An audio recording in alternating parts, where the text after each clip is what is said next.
Hello बच्चों, welcome to Mohini magic math. आज हम लोग क्लास 8 का चैप्टर 1 रेशनल नंबर का इंट्रोडक्शन करेंगे। चलिए तो स्टार्ट करते हैं इंट्रोडक्शन।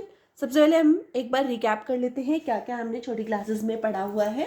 तो नेचुरल नंबर आपको पता है, नेचुरल नंबर होते हैं 1 से स्टार्ट, ठीक है।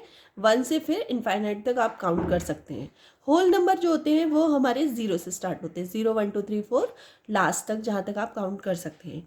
इंटीजर्स जो होते हैं हमारे, वो माइनस नंबर्स भी होते हैं, प्लस नंबर्स भी होते हैं और जीरो भी होते हैं, ठीक है। ये इंटीजर्स हो गए। फ्रैक्शन क्या होता है? जिसमें न्यूमरेटर और डिनोमिनेटर दोनों दिए हुए हों, उसको हम क्या बोलते हैं? फ्रैक्शन बोलते हैं। अब आ जाती है हमारी चैप्टर की बात। तो चैप्टर में है रैशनल नंबर जो हमें करना है। रैशनल नंबर क्या होते हैं? सबसे पहले इसमें न्यूमरेटर डिनोमिनेटर होता है इस टाइप से, मतलब फ्रैक्शन टाइप ही होता है रैशनल नंबर, ठीक है। लेकिन रैशनल नंबर में एक प्रॉपर्टी दी होती है, पी अपॉन क्यू की फॉर्म में होना चाहिए, where P and Q are integers. P और क्यू क्या होना चाहिए? इंटीजर्स। इंटीजर्स क्या होते हैं? जिनमें प्लस नंबर्स भी होते हैं और माइनस नंबर भी होते हैं और जीरो भी होता है, ठीक है। तो सारे इंटीजर्स जो भी इंटीजर्स में आते हैं पी अपॉन क्यू की फॉर्म में, मतलब पी की वैल्यू भी इंटीजर्स में काउंट हो सकती है, क्यू की वैल्यू भी इंटीजर्स में काउंट हो सकती है। And Q not is equals to zero. P zero हो सकता है लेकिन क्यू जीरो नहीं हो सकता। बस इसमें एक ही इसमें बोल रखी है बात, जिसमें Q not is equals to zero, ठीक है। चलो तो रैशनल नंबर को हम थोड़ा सा डीप समझते हैं और क्या क्या होता है रैशनल नंबर में। तो रैशनल नंबर सबसे पहले पढ़ लेते हैं। A number which is written in the form of P upon Q की फॉर्म में लिखा होना चाहिए, जहाँ पर जो पी और क्यू है वो इंटीजर्स होना चाहिए and Q not is equals to zero. ये तो पता ही हम लोगों ने पढ़ लिया था। Next, rational number are positive और नेगेटिव। रैशनल नंबर जो है वो पॉजिटिव भी होते हैं और नेगेटिव भी होते हैं। Zero is a rational number. Zero जो है वो एक रैशनल नंबर ही है, which is neither positive nor negative, it is a neutral number, ठीक है। All the natural numbers, whole number, integers are rational number, ठीक है। But all the rational number are may be natural number, whole number and integers, और may not be, हो भी सकते हैं और नहीं भी हो सकते हैं। We can find unlimited rational number between any two given number.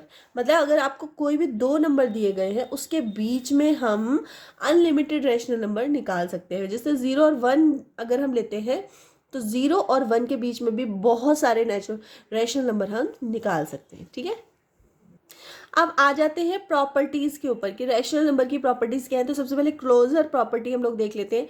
Closure property में क्या होता है कि रैशनल नंबर को अगर हम रैशनल नंबर से ही प्लस करते हैं, कोई अलग रैशनल नंबर आप ले लीजिए, एक कोई अलग रैशनल नंबर ले लीजिए, अगर हम इन दोनों को प्लस करते हैं तो क्या हमें रैशनल नंबर मिलेगा? तो देख लेते हैं। सबसे पहले हमने एक रैशनल नंबर, दो रैशनल नंबर लिए, दोनों को प्लस किया और जब हमने इसको सॉल्व किया तो 2/1, ठीक है। तो ये 2 अपॉन, जैसे ही अपॉन 1 लगा देते हैं हम लोग तो वो रैशनल नंबर बन जाता है, ठीक है। इसी तरह सब्सट्रैक्शन, इसका सब्सट्रैक्शन करें, अभी हमने एडिशन किया तो अगर हम रैशनल नंबर में से रैशनल नंबर माइनस करेंगे तो क्या हमें रैशनल नंबर मिलेगा? तो देखिए, एक हमने रैशनल नंबर लिया, इसमें से रैशनल नंबर माइनस किया और इसको हमने सॉल्व किया, एलसीएम ले लिया, फिर माइनस किया, सॉल्व किया, तो हमें ये मिला। ये क्या है? ये भी एक रैशनल नंबर है, ठीक है। तो सब्ट्रैक्ट कर रहे हैं तो भी हमें रैशनल नंबर मिल रहा है। नेक्स्ट है मल्टीप्लाई। अगर हम दो रैशनल नंबर्स की मल्टीप्लाई कर रहे हैं आपस में तो क्या हमें रैशनल नंबर मिलेगा? तो अगर 1/2 एक रैशनल नंबर है, 7/3 दोनों की मल्टीप्लाई करी तो हमें क्या मिला? एक रैशनल नंबर। तो मल्टीप्लाई करने पर भी हमें रैशनल नंबर मिल रहा है। अब बात आ जाती है डिवीजन की।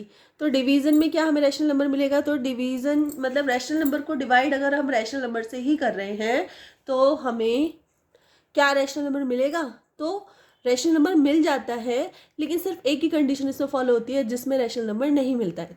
तो सबसे पहले हमें नॉर्मल रैशनल नंबर से हमने किया तो हमें रैशनल नंबर मिल रहा है। लेकिन अगर हम कोई रैशनल नंबर है उसको डिवाइड 0 से कर दे, क्योंकि 0 भी एक रैशनल नंबर है, 0 है, 0/1 करेंगे, ठीक है। 0 है, 0 के नीचे अगर हम 1 लगा देते हैं तो ये एक रैशनल नंबर बन जाता है P/Q की फॉर्म में, ठीक है। क्योंकि Q नॉट इजकल्स टू 0 बोल रखा है, यहाँ Q इजकल्स टू क्या है? 1 है, तो ये एक रैशनल नंबर है। तो अगर किसी भी रैशनल नंबर को अगर 0 से डिवाइड करते हैं तो जैसे यहाँ पे मैंने किया 3/4 को अगर 0 से डिवाइड किया तो देखिए, जैसे ही 0 से डिवाइड करेंगे तो 0/1 लगा देंगे यहाँ पे, फिर उसको हम फ्लिप कर लेंगे, तो मल्टीप्लाई का साइन आ जाएगा, तो 1/0 हो जाएगा। अब जैसे ही 0 की मल्टीप्लाई 4 से होगी तो क्या हो जाएगा, 0 हो जाएगा, तो 3/0। और 3/0 क्या एक रैशनल नंबर है? तो नहीं, ये रैशनल नंबर नहीं है। अब आ जाते हैं कम्यूटेटिव प्रॉपर्टी पे। तो कम्यूटेटिव प्रॉपर्टी में क्या होता है, एडिशन। एडिशन कैसे करेंगे, दो आप रैशनल नंबर ले लो अलग अलग, जैसे a plus B equals to क्या होता है, b प्लस ए, मतलब प्लस में आप आगे पीछे लिख सकते हैं, कोई प्रॉब्लम नहीं है, ठीक है। तो दो हमने रैशनल नंबर ले लिए और एक को इस तरह से लिखा और एक को आगे पीछे लिख दिया, ठीक है। अब इसको हमने यहाँ इसको सॉल्व किया, ठीक है, यहाँ इसको सॉल्व किया। जब दोनों को हम सॉल्व कर रहे हैं, सॉल्व करने के बाद आप देखेंगे कि आंसर दोनों का क्या आ रहा है, सेम आ रहा है। इसका मतलब ये रैशनल नंबर दोनों इक्वल हैं, ठीक है, तो पॉसिबल है। नेक्स्ट हम देख लेते हैं सब्सट्रैक्शन, और ये क्या क्या करें हम, कम्यूटेटिव प्रॉपर्टी। कम्यूटेटिव प्रॉपर्टी में क्या होता है कि दो नंबर्स की आपस में रिएक्शन होती है, या बोल सकते हैं दो लोग जब फ़ोन पे बात करते हैं तो वहाँ भी हम क्या बोलते हैं, कम्यूटेट, कम्युनिकेशन। जब दो लोग आपस में बातें करते हैं तो उनको हम क्या बोलते हैं, कम्युनिकेशन करना। तो इसी तरह यहाँ भी हम दो ही लेंगे, ठीक है। अब a minus B not equals to b minus A, ठीक है। ए और प्लस में हो जाता है लेकिन माइनस में नहीं होता। अब हमने क्या किया, दो रैशनल नंबर ले लिए, ये, और दोनों को इसको इस तरह से सॉल्व किया, लेकिन आंसर नहीं आया इक्वल, ठीक है। अब करते हैं मल्टीप्लिकेशन।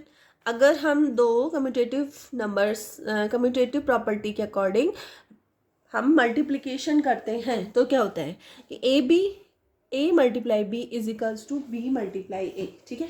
अब इसको करते हैं। अगर हमने कोई एक रैशनल नंबर ले लिया -5/3 मल्टीप्लाई 15/7, इन दोनों की मल्टीप्लाई कर रहे हैं। इधर हमने जस्ट इसका थोड़ा सा अपोजिट कर लिया, 15/7 आगे ले लिया, मल्टीप्लाई -5/3 पीछे ले लिया, ठीक है। अब इसको हम सॉल्व करेंगे, 3 से 15 जाएगा तो 5 आएगा, मल्टीप्लाई कर दीजिए तो क्या आंसर आया, -25/7। और यहाँ भी जो हमने सॉल्व किया तो आंसर आया -25/7, ठीक है। तो ये दोनों क्या हो गए, इक्वल हो गए। चलिए अब आ जाती है बात डिवीज़न की। तो डिवीज़न देख लीजिए। तो इसमें क्या किया, a divided by b not equals to b divided by a, ठीक है। यहाँ पे इक्वल नहीं आएगा, चलो करके देख लेते हैं। -7/4 है, डिवाइड करेंगे 3/5 से। यहाँ पे 3/5 हमने आगे लिख लिया और डिवाइड किया है 7/4 को, ठीक है, 4 से, ठीक है। तो इसको मल्टीप्लाई में कन्वर्ट कर लिया, फ्लिप कर दिया, यहाँ भी मल्टीप्लाई में कन्वर्ट कर लिया, फ्लिप कर दिया, लेकिन जब इसको सॉल्व किया तो आंसर सेम नहीं आया, ठीक है। अब नेक्स्ट प्रॉपर्टी हमारी आ जाती है एसोसिएटिव रैशनल नंबर। एसोसिएटिव क्या होता है कि जब दो से ज़्यादा लोग आ जाए, तीन लोग आ जाए, ठीक है, तो a प्लस बी, अब यहाँ एडिशन हो रहा है, ठीक है, तीन लोगों में 3 आपको ये रैशनल नंबर मिल जाएंगे और इनको आपको ऐड करना है, ठीक है। तो ऐड हमने किया जब, तो हमारी प्रॉपर्टी क्या है, क्या इक्वल आएंगे, तो एडिशन में तो इक्वल आ जाते हैं। इसको हमने जैसे ही सॉल्व किया, सेम लिया है, आपको डिजिट जो है वो सेम लेनी है, ठीक है। जब हमने सेम लिया तो देखिए आंसर हमारा सेम आया, तो एडिशन में तो ये पॉसिबल हो रहा है, इक्वल आ रहा है। अब नेक्स्ट है सब्ट्रैक्शन। तो सब्ट्रैक्ट किया तो a माइनस बी माइनस सी, इन दोनों को ब्रैकेट में ले लिया, फिर इस बार में इन दोनों को ब्रैकेट में ले लिया हमने, और a b c, मैंने इस बार क्या किया, a की वैल्यू, b की वैल्यू, c की वैल्यू हमने मेंशन कर दिया, ठीक है। तो इस तरह से जब हमने इसको सॉल्व किया पूरा, देखो एक चीज़ याद रखनी है आपको, जब ये ब्रैकेट में होता है तो ब्रैकेट वाला सबसे पहले हम सॉल्व करते हैं, ब्रैकेट के अंदर वाला, ठीक है, बाहर वाले को बाद में सॉल्व करेंगे। तो जैसे यहाँ पे ब्रैकेट है तो मैंने पहले ये वाला सॉल्व किया, यहाँ पे ब्रैकेट है तो मैंने ये वाला सॉल्व किया। जब ये सॉल्व हो जाएगा, देखो सॉल्व हुआ, यहाँ तक आ गया, ठीक है। अब हम इसको सॉल्व करेंगे मिला के, बाहर वाले को मिला के फिर सॉल्व करेंगे। तो आप देख रहे हो कि जब हमने सॉल्व किया तो नॉट इजिकल्स टू, तो सब्ट्रैक्शन में इजिकल्स टू नहीं होगा। नेक्स्ट है मल्टीप्लिकेशन एसोसिएटिव में ही। तो अगर हम 3 ABC की मल्टीप्लाई करेंगे CBA, मतलब उसका जो सीक्वेंस है वो चेंज कर देंगे, तो मल्टीप्लाई में क्या होगा, सेम ही नंबर आता है, ठीक है। जैसे मैंने A equals to B equals to C equals to लिया और सबको पुट कर दिया, लेकिन जब हमने सॉल्व किया तो आंसर हमारा सेम ही आया, ठीक है। नेक्स्ट है डिवीजन। डिवीजन में क्या सेम आता है, तो A डिवाइडेड बाय B को ब्रैकेट में कर लिया और डिवाइडेड बाय C, और यहाँ पे A बाहर ले लिया और B डिवाइडेड बाय C अंदर ले लिया, मतलब सिर्फ ब्रैकेट का डिफरेंस है, देखो और कोई डिफरेंस नहीं है, लेकिन सिर्फ इतने से डिफरेंस से ही काफ़ी डिफरेंस हो जाता है हमारे सॉल्यूशन में। तो इसको मैंने A B C तीनों अलग अलग इसकी वैल्यूज़ दे दी हैं, और जैसे ही मैंने जब इसको सॉल्व किया तो ये इजिकल्स टू नहीं है। ठीक है, तो इस तरह से ये प्रॉपर्टीज़ हैं सारी। ठीक है, तो ये इस तरह से आप एक ये लिस्ट बना सकते हैं। इसमें क्लोजर प्रॉपर्टी दी हुई है, तो क्लोजर प्रॉपर्टी एडिशन में भी क्या आ रहा है आपका, रैशनल नंबर आ रहा है, सब्सट्रैक्शन में भी, मल्टीप्लाई में भी और डिवीजन में भी। कम्यूटेटिव प्रॉपर्टी है, उसमें एडिशन तो आपका सही हो रहा है, दोनों इक्वल हो रहे हैं, लेकिन सब्ट्रैक्शन इक्वल नहीं आ रहा है, मल्टीप्लाई इक्वल आ रहा है और डिवीजन इक्वल नहीं आ रहा है। एसोसिएटिव प्रॉपर्टी, एसोसिएटिव प्रॉपर्टी में एडिशन जो है हमारा वो एक दूसरे सेम आए हैं दोनों। ठीक है, सब्ट्रैक्शन सेम नहीं आया, मल्टीप्लाई सेम आया और डिवीजन सेम नहीं आया। तो इस तरह से ये हमारी प्रॉपर्टीज रैशनल नंबर की कंप्लीट हो गई है और नेक्स्ट वीडियो में हम लोग एक्सरसाइज स्टार्ट करेंगे। चलिए, तो अगर इंट्रोडक्शन आपको थोड़ा सा भी हेल्पफुल लगा हो तो प्लीज़ वीडियो को लाइक कर देना, चैनल पर नए हो तो सब्सक्राइब कर लेना और अपने फ्रेंड सर्कल में शेयर कर देना। मिलते हैं नेक्स्ट वीडियो में, तब तक के लिए बाय।